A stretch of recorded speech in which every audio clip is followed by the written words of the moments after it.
When was the last time you rage baited someone? Was it to laugh at someone else's expense? To make your friend smile? Or was there something more?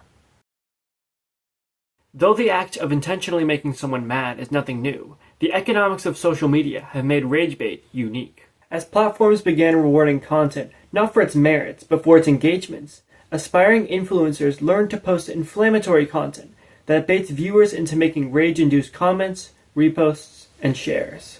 A new form of political activity has emerged in turn, where the mechanisms of this rage bait economy are being harnessed to sinister ends. Driven by the ruling class's motives of division and alienation, rage bait politics have done immeasurable damage to public discourse, with outrage content factories and right-wing reactionaries having entrenched us in a culture war where the only winners are the ones sending us working people to battle. Social media content farms have used rage bait politics to inflame disputes over previously insignificant differences, creating camps of conservatives, primarily, and liberals who hyper-focus on subjects like religion, veganism, and cancel culture. One such institution that epitomizes rage bait's capacity for polarization is Jubilee. Jubilee is a business that creates debate videos where every moment is curated to spark outrage in both participants and viewers, driving up engagement and in turn ad revenue. Their 1 vs 20 videos are particularly insidious in that they encourage the 20 to constantly play offense, which rage baits viewers who support the 1's opinion, and for the 1 to constantly play defense, which rage baits viewers who support the 20's opinion. These displays of dialogue aren't just irreflective of real life, as the debate situations presented in these videos are unrealistic.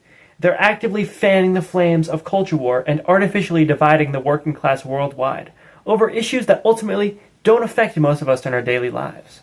Content factories like Jubilee make up a large pillar of the structure that keeps up rage bait politics, but it takes multiple pillars to hold up a structure.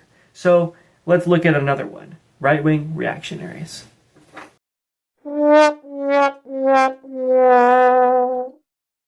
Reactionary influencers have become a staple of rage bait politics, posting intentionally volatile content and amassing cult followings, while continuing to embroil working class people in the culture war.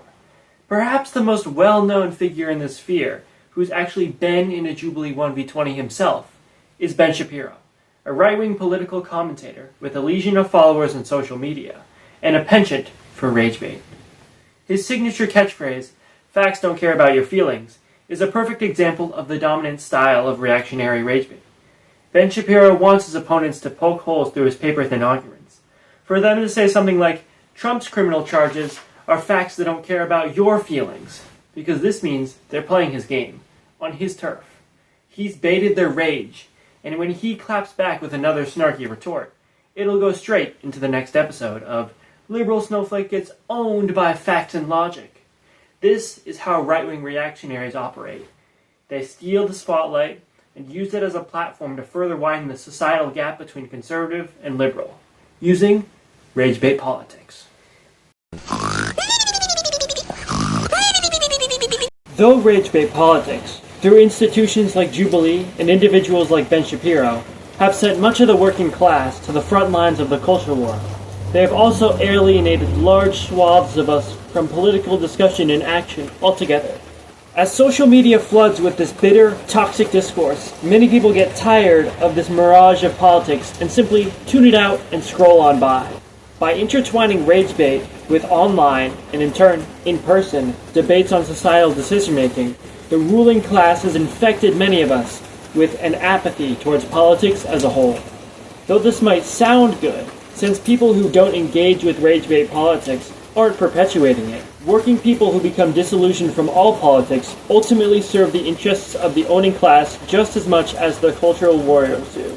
Because if we aren't paying attention to politics, then we aren't paying attention to how the billionaire capitalist ruling class is consolidating its economic domination and destroying the world in the process. And if we aren't paying attention to the ruling class's domination and destruction, then we will be powerless to stop it. At the end of the day, outrage content factories and right-wing reactionaries are two pillars of the same structure that has ensured we spend our free time fighting the culture war or staying away from politics because of it. These outcomes of distraction and alienation prevent working class people from seeing and discussing the truths behind politics. The truths that wealth inequality is at an all-time high, that billionaires are creating a surveillance state to keep us in line, that we're all currently closer to homelessness than opulence, that us employees are being exploited by our employers, and that we can actually do something about it. As long as ragebait politics keeps the wool over our eyes, the poor will get poorer, the rich will get richer, and the workers of the world won't realize that they have nothing to lose but their chains. Thank you for watching. Jubilee is a business. Jubilee is a business. Jubilee is a business. Jubilee is a business. Jubilee is a business. Jubilee is a business. Jubilee is a business. Jubilee is a business. Jubilee is a business. Jubilee is a business. Jubilee is a business. Jubilee is a business. Jubilee is a business. Jubilee is a business. Jubilee is a business. Jubilee is a business that this is tick. Jubilee is a business that creates debate videos where every moment is curated to spark outrage in both participants and viewers, driving up engagement and in turn ad revenue.